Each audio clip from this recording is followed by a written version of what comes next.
You may have weaknesses, you've made mistakes, we all have. But there's a lot more right with you than there is wrong with you.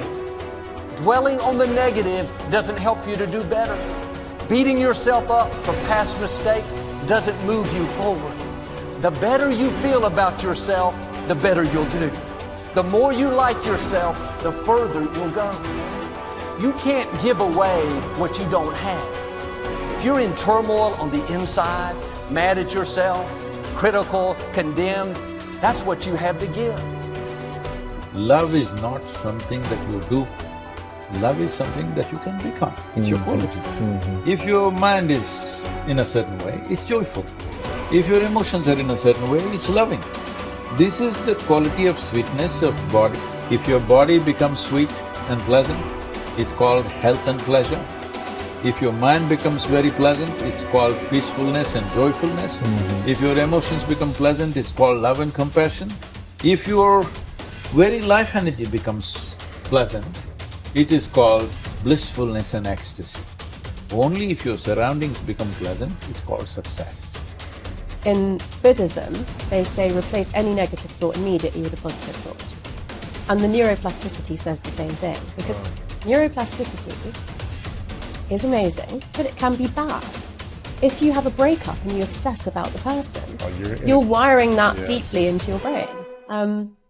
So you have to direct your neuroplasticity, and if you do get that voice in your head, which is normal for all of us, you need to, override that with a positive statement. So your forebrain is the builder, it's the designer, it's the CEO.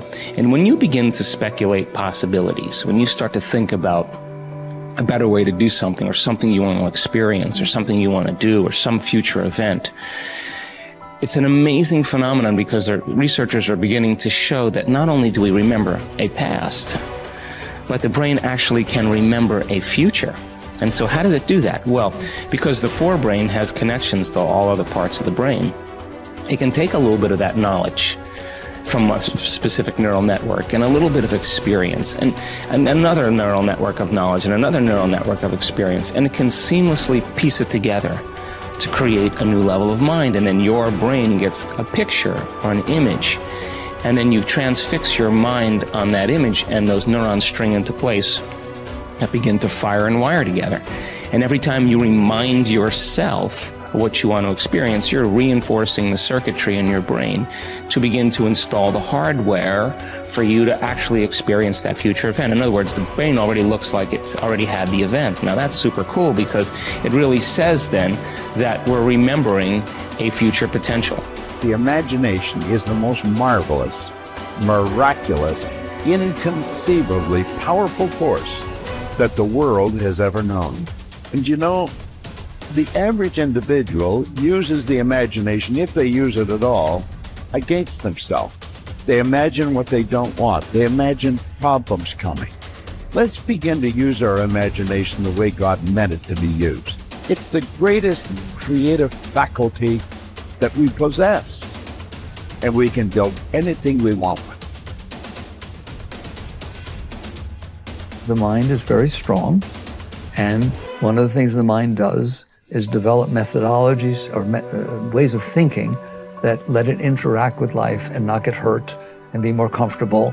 And it's the ego. When we develop a self-concept and we change it throughout our lives, but in general, there's a self-concept sitting under there saying, I was the one that did this, and I was the one that went to this school, and I'm the one that went there, and the one that my father left or stayed, or whatever the hell it is, excuse me.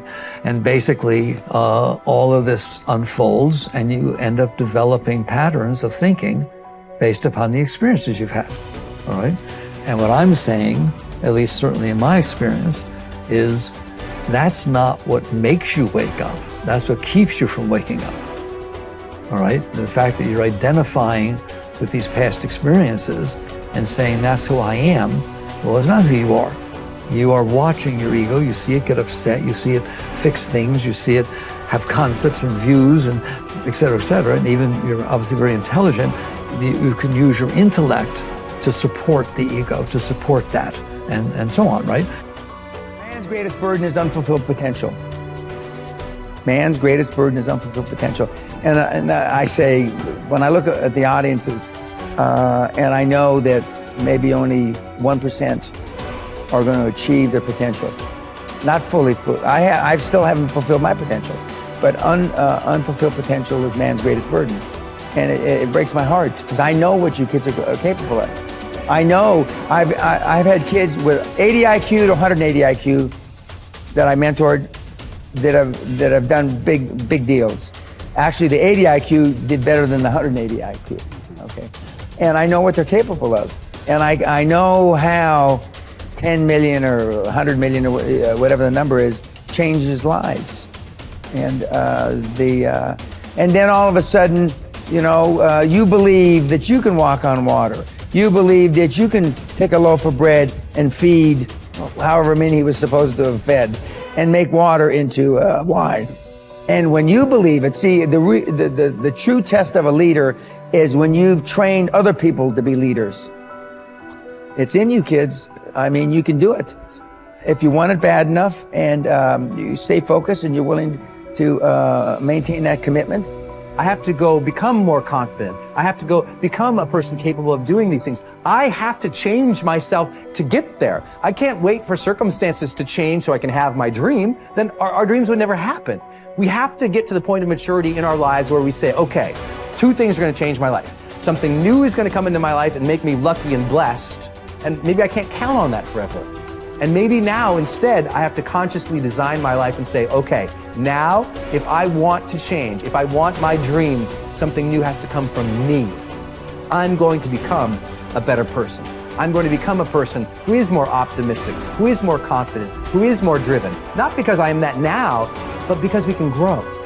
That you can become the type of person who you need to be to achieve your ideal life. You can start today living from your highest ideals, your highest sense of self, your strongest sense of self. You don't need permission. You don't need a guy like me to look at the video camera and say, you have now permission. But if you've been waiting for it, you have permission.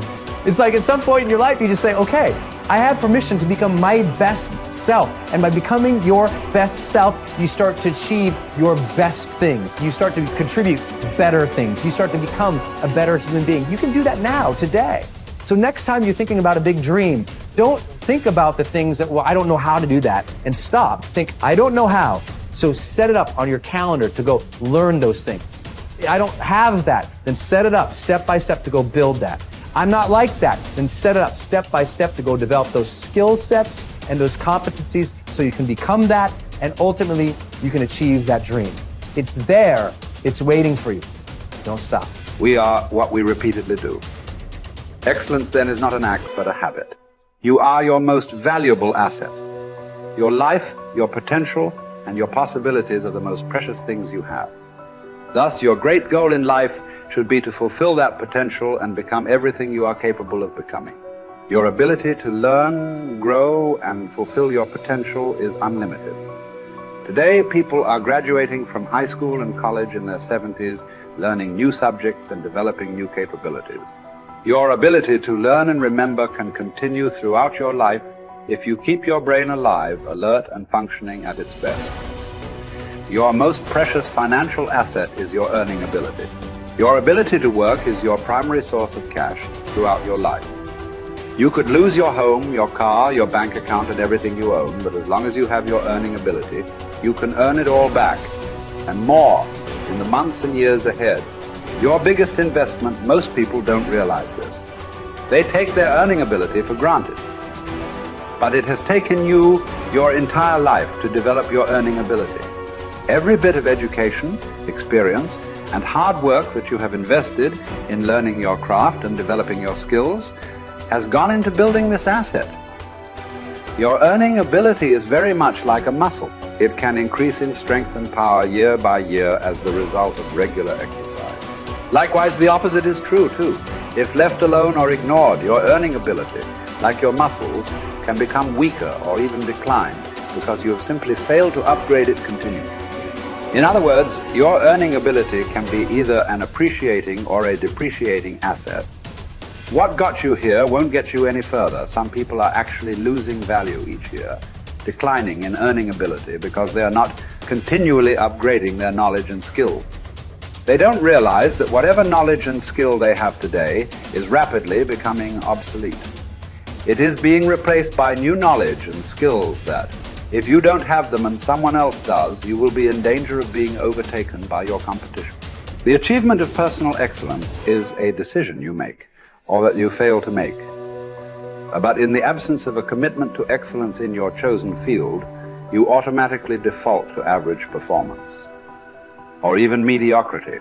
No one becomes excellent accidentally or by just going to work each day. Excellence requires a definite decision and a lifelong commitment. Knowledge and skill are the keys to the 21st century.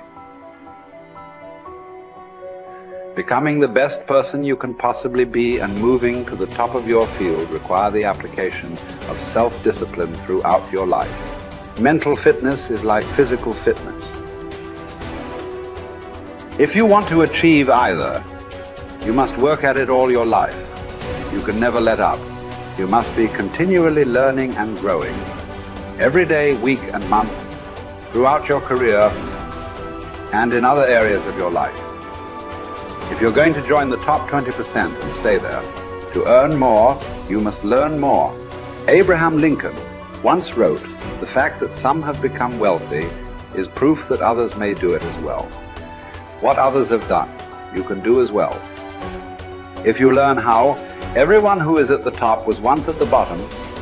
Many people who come from average or poor families with average incomes or who grow up in average circumstances have gone on to become some of the most prominent people in their fields.